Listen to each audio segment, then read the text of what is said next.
एक साथ 39 एक्ट्स में संशोधन किया था, एक साथ 42वां संविधान संशोधन। इसके ऊपर बहुत बड़ी कंट्रोवर्सी है।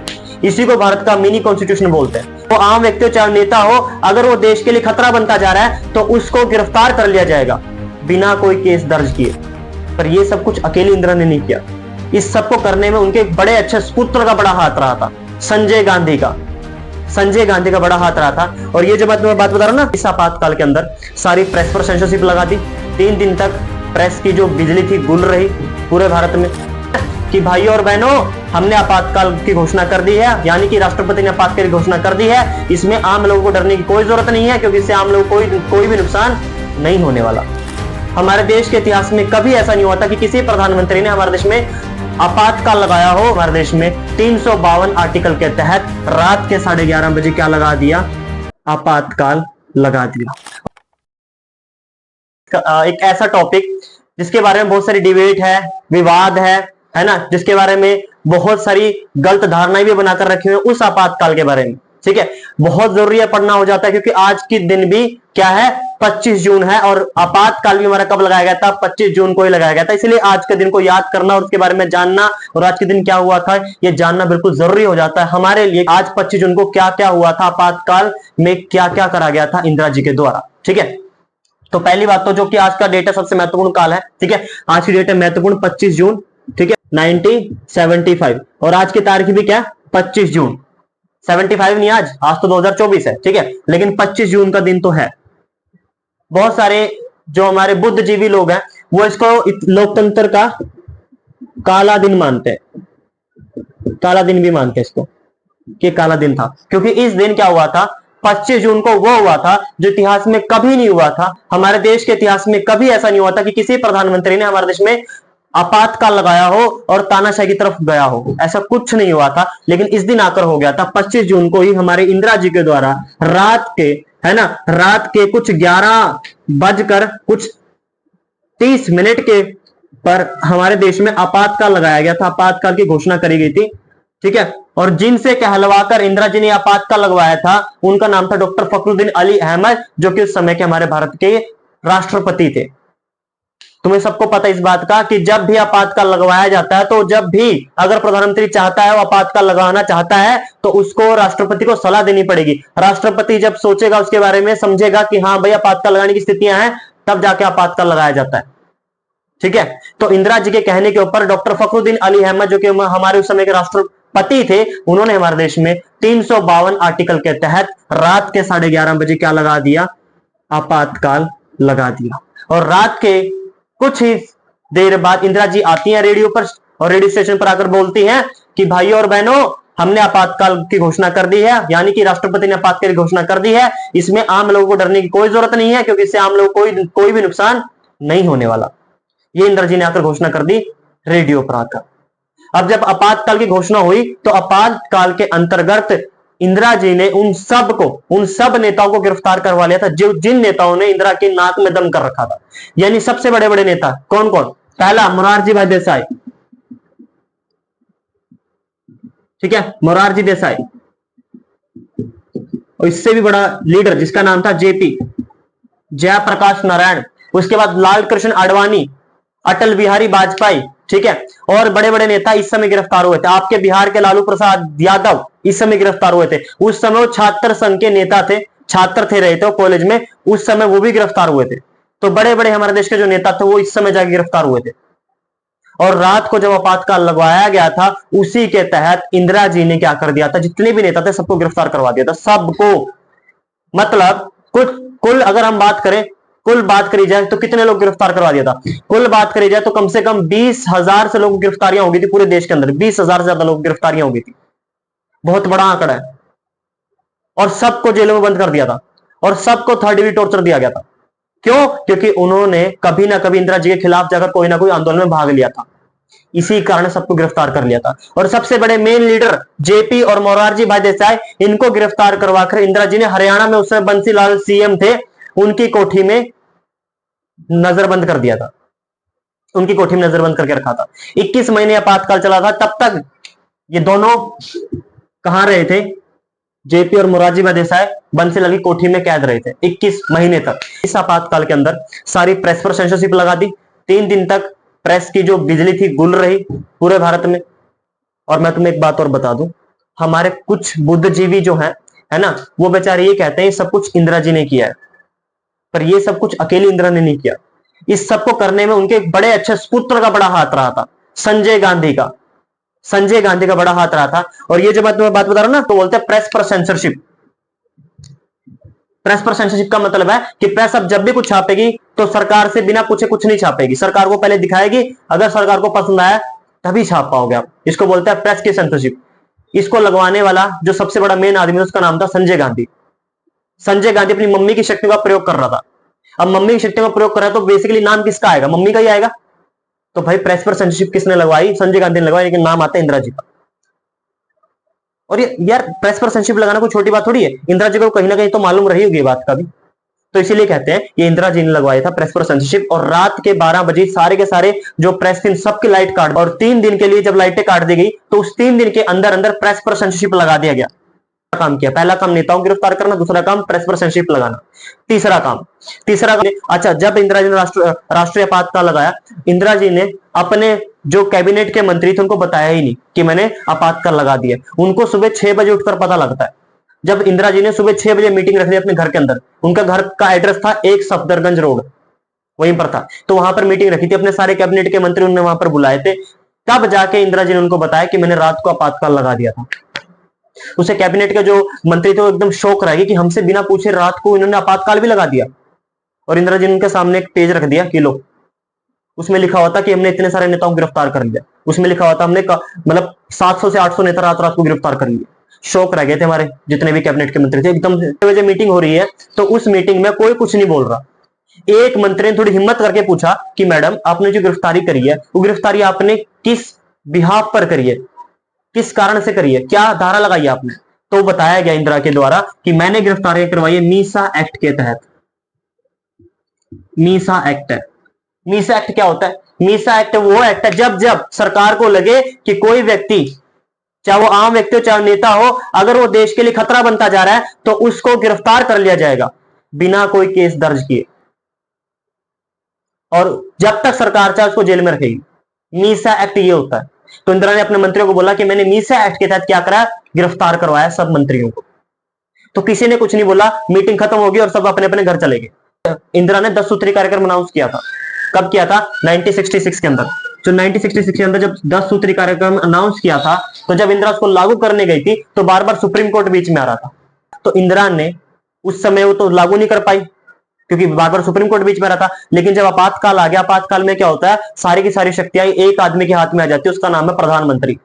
अब इंदिरा ने वही 10 सूत्री कार्यक्रम इस समय लागू करे। इस समय लागू करने शुरू किए, एक के बाद एक के बाद एक, क्योंकि इस समय जो सुप्रीम कोर्ट था वो विनम्र हो गया था, सुप्रीम कोर्ट कमजोर हो गया था और सरकार मजबूत थी। सुप्रीम कोर्ट कमजोर हो गया था। और इसी समय 75 के अंतर्गत इंदिरा गांधी ने एक 42वां संविधान संशोधन करवाया। बहुत ज्यादा भारत का सबसे बड़ा विवादास्पद संविधान संशोधन है 42वां संविधान संशोधन। इसके ऊपर बहुत बड़ी कंट्रोवर्सी है। इसी को भारत का मिनी कॉन्स्टिट्यूशन बोलते हैं, क्योंकि इंदिरा जी ने इस 42वें संविधान संशोधन के तहत एक साथ 39 एक्ट्स में संशोधन किया था। एक साथ, भारत का बहुत बड़ा आंकड़ा है, एक बार में 39 एक्ट्स में चेंजेस करना बहुत बड़ी बात है 42वें संविधान संशोधन के अंतर्गत। और इसी के अंतर्गत इंदिरा जी ने हमारे संविधान के अंदर एक वर्ड भी ऐड करवाया था, आपको याद होगा, धर्मनिरपेक्ष।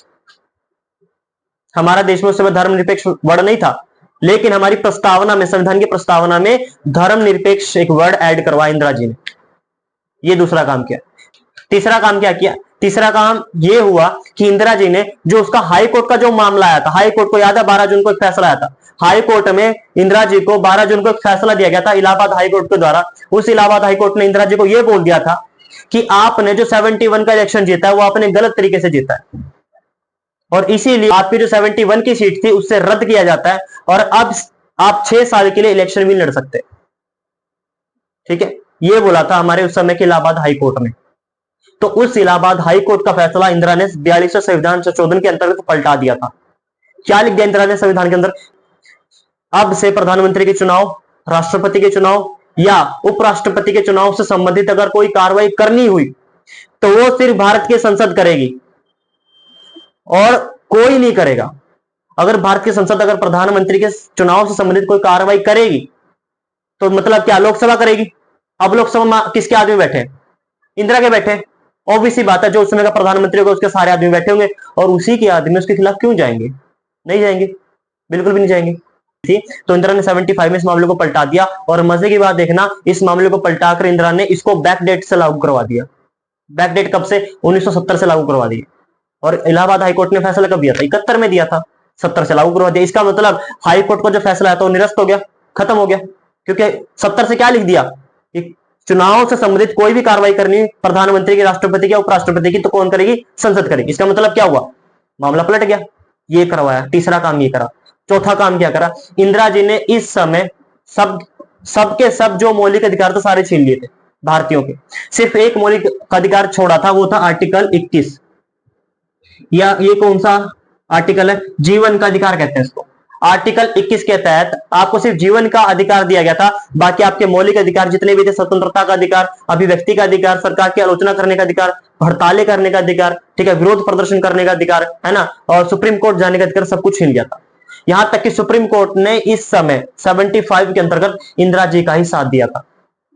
और उस समय सुप्रीम कोर्ट में कौन बैठा हुआ था? कृष्ण रेड्डी बैठा हुआ था और एक एएन रे बैठा हुआ था। एएन रे जो कि किसका आदमी है? इंदिरा जी का ही आदमी है। ये दो आदमी बैठे हुए थे और इन्होंने जितने भी केस आए, भाई हमारे भारत के लोग क्या सोचते हैं, हमारी रक्षा कौन करेगा? अगर सरकार कुछ करती है तो सुप्रीम कोर्ट करेगा। तो बहुत सारे लोग क्या करने लगे? सुप्रीम कोर्ट जाने लगे। जब सुप्रीम कोर्ट आपातकाल में गए तो सुप्रीम कोर्ट ने यह कहकर अपना पल्ला झाड़ लिया कि हम आपकी कोई सहायता नहीं कर सकते, क्योंकि आपके सारे मौलिक अधिकार खत्म हो चुके हैं, क्योंकि आपातकाल लगा हुआ है। इसीलिए सिर्फ आपके पास आर्टिकल 21 बचता है, यानी जीवन का अधिकार, और इस अधिकार के तहत हम आपकी कोई रक्षा नहीं कर सकते। सुप्रीम कोर्ट ने जब ये बात बोल दी, इसका मतलब नीचे की अदालतें भी वही काम करेगी। तो नीचे की अदालतों ने भी सारे दरवाजे बंद कर लिए आम आदमियों के लिए। अब आम आदमी जाए तो जाए कहां? पुलिस सरकार का साथ दे रही है, सुप्रीम कोर्ट ने दरवाजे बंद कर लिए, ठीक है, और सरकार तो तानाशाही बनी हुई है। सबको पीटा गया, बहुत मारा गया, ठीक है। इस समय कहने को हड़तालें नहीं हुई, पर हड़ताल इस समय भी चल रही थी। तो इंदिरा के द्वारा अपनी पूरी मशीनरी का प्रयोग कर लोगों को पिटवाया जा रहा था, उनको जेलों में डाला जा रहा था, ठीक है। जबरदस्ती संजय गांधी ने दिल्ली में कह रहा है जनसंख्या कम करनी है, जनसंख्या कम करने के लिए जबरदस्ती संजय गांधी ने लोगों को पकड़ के नसबंदियां करवाई है जनसंख्या कंट्रोल में करने के लिए। और सरकारी आदमियों को बोला था ये काम करने के लिए। सरकारी आदमियों को क्या बोलते थे पता है? ये बोला गया था कि जितने भी सरकारी आदमी अगर वो आम आदमियों को पकड़कर लाएंगे उनको कुछ पैसे दिए जाएंगे। कितने लाए हो, चाहे 10 लाए चाहे 20 लाए, उनको आदमियों के हिसाब से पैसे मिलेंगे। तो सरकारी, अच्छा एक बात तो, हमारे भारत के जितने भी लोग हैं सबसे ज्यादा विश्वास किस पे करते हैं? सरकारों पे नहीं करते, हमारे सरकारी आदमियों पे करते हैं, प्रशासनिक अधिकारियों पे करते हैं। और जब प्रशासनिक अधिकारी ही भ्रष्टाचार पर उतराए तो क्या होगा? हालत खराब हो जाएगी देश की। और यही हुआ। सारे के सारे प्रशासनिक अधिकारी बेचारे आम आदमियों को क्या बोलते पता है? तुम राशन कार्ड बनाइए, आ जाओ। राशन कार्ड बनाने के नाम पर उनको कैंपों में ले जाते हैं और उनको जबरदस्ती पकड़ के नसबंदियां करवा देते हैं, जनसंख्या कम करने के लिए। संजय गांधी के द्वारा ये काम किए गए थे। संजय गांधी का मतलब इंदिरा जी का नाम, क्योंकि संजय गांधी किसकी शक्ति का प्रयोग कर रहा है? इंदिरा जी की शक्ति का प्रयोग कर रहा है। और ये काम तो संजय गांधी ने किया था, पर नाम तो इंदिरा का ही आएगा, क्योंकि शक्ति का प्रयोग तो इंदिरा का हो रहा है भाई, और नाम उसी का आएगा फिर। और ये बात तो हम मान भी नहीं सकते कि इंदिरा जी को ये बात ना पता हो, संजय गांधी इतनी बड़ी बात कर रहा है, ये भी नहीं हो सकता। तो ये सब कुछ चल रहा था द्वारा 39 आर्टिकल्स में चेंज कर दिया गया और कुछ चीजें ऐड कर दी गई। उसके बाद 21 महीने बाद आपातकाल खोला गया। और जब आपातकाल खुला 77 के अंदर 21 महीने बाद जब आपातकाल खुला, उसी समय क्या हो गया? आपातकाल के खुलने के साथ ही नए चुनाव की घोषणा होगी। और जैसे ही नए चुनाव की घोषणा हुई, इन सबको रिहा कर दिया गया, सारे के सारे नेताओं को रिहा कर दिया गया। और जब नेताओं को रिहा कर दिया गया तो बेचारे नेताओं को बिल्कुल थोड़ा सा समय दिया गया तैयारी करने का, चुनाव की तैयारी करने का बिल्कुल थोड़ा समय दिया गया। पर इस थोड़े से समय के अंतर्गत भी क्या हो गया? इंदिरा के खिलाफ तो भाई तुम्हें पता पूरा रोष प्रदर्शन हो रहा था, क्योंकि इंदिरा ने इतने सारे काम कर दिए जिसकी वजह से लोग उससे पहले ही दुखी थे, बहुत गुस्सा थे। अब इंदिरा जी चुनाव लड़ रही है तो इसका मतलब इंदिरा जी जीत पाएंगी? करके तो नहीं जीत पाएंगे लगता तो। तो फिर क्या हुआ? जितनी भी पार्टियां थी, जितनी भी अपोजिशन की पार्टियां थी, विपक्ष की पार्टी थी, उन सब पार्टियों ने एक पार्टी बना ली, एक पार्टी, जनता पार्टी। और जनता पार्टी का जो मुख्य लीडर बनाया था, जेपी को बनाया था। और जेपी के बाद कौन सा मुख्य लीडर था? मोरारजी भाई देसाई, ये था दूसरा लीडर। और जेपी को तो राजनीति में आना नहीं था, जेपी ने राजनीति से संन्यास ले रखा था। 77 में जब इलेक्शन होंगे तो तुम्हें लगता है इंदिरा जीत पाएगी? नहीं जीत पाएगी। इंदिरा जी को 77 में जब इलेक्शन हुए तो इंदिरा जी को उस समय बिल्कुल कम सीटें आई, कहते हैं उनको सिर्फ 92 सीटें आई। खुद अपनी रायबरेली की सीट वो बचा नहीं पाई। रायबरेली की सीट जहां से हमेशा लड़ती थी, जहां से हमेशा भारी बहुमत से जीतती थी, वो सीट नहीं बचा पाई वो। और सबसे ज्यादा सीटें आ गई जनता पार्टी को। और जनता पार्टी का इस समय एक नारा भी था कि शासन खाली करो कि जनता आती है। ये एक उनका कविता थी, स्लोगन था उनको उस समय, जो बहुत प्रसिद्ध हुआ था। और एक नारा और इनका एक नारा चल रहा था, इंदिरा हटाओ, 77 में। और लोगों ने बहुत समर्थन किया कि इंदिरा हटाओ, सच्ची में इंदिरा हटानी पड़ेगी। फिर इंदिरा हटा दी गई 77 में। और मजे की बात है, जनता पार्टी की सरकार आ जाती है। और मैंने तुम्हें पहले बता दिया, जेपी को राजनीति में आना बिल्कुल भी नहीं था। वो भाई साहब आया सिर्फ इसलिए था कि इंदिरा को हटाया जा सके। इंदिरा हट गई, वो चला गया। अब मेन पावर किसके हाथ में आ जाएगी? मोरारजी भाई देसाई के हाथ में आ गई सारी की सारी मेन पावर। और 77 में जो हमारे देश के गैर कांग्रेसवादी जो प्रधानमंत्री बनते हैं, वो मोरारजी भाई देसाई बनते हैं। भारत के 4th prime minister Morarji Desai बनते हैं। मोरारजी देसाई बनते हैं और मोरारजी देसाई जब प्रधानमंत्री बन जाते हैं तो मोरारजी देसाई ने दो काम किए। पहला काम उन्होंने 77 में ये किया, सरकार बनते ही उन्होंने ये किया कि उन्होंने एक शाह आयोग बनाया। शाह आयोग 77 में बनाया गया और शाह आयोग को यह काम दिया गया कि आपको आपातकाल के अंदर जो इंदिरा गांधी ने जो अपनी जातियां की हैं, जो कारनामे की है, उन सबकी रिपोर्ट पेश करो। वो सारी रिपोर्ट दो हमें जानने के इंदिरा ने क्या क्या किया आपातकाल के अंदर। तो शाह आयोग बनाया इसलिए था, जांच करनी थी कि इंदिरा गांधी ने क्या किया। और जांच करने के बाद जब रिपोर्ट पेश की गई तो ये सारे आंकड़े दिए गए कि भाई बहुत सारे नेताओं को मारा गया, पीटा गया और ये सारे काम किए गए। उसके बाद 78 में मोरारजी भाई देसाई ने क्या किया? 78 में मोरारजी भाई देसाई ने मंडल आयोग की स्थापना करी थी। ओबीसी वर्ग के लिए मंडल आयोग की स्थापना करी थी मोरारजी भाई देसाई ने। पर उनकी बदकिस्मती है कि वो लागू नहीं कर पाया, क्योंकि 18 महीने उनकी सरकार चल पाई। बस 18 महीने उनकी सरकार गिर गई बस। तो ये था आपातकाल का। होपफुली आपको वीडियो पसंद आई होगी। मिलते हैं अगली वीडियो में, तब तक के लिए जय हिंद।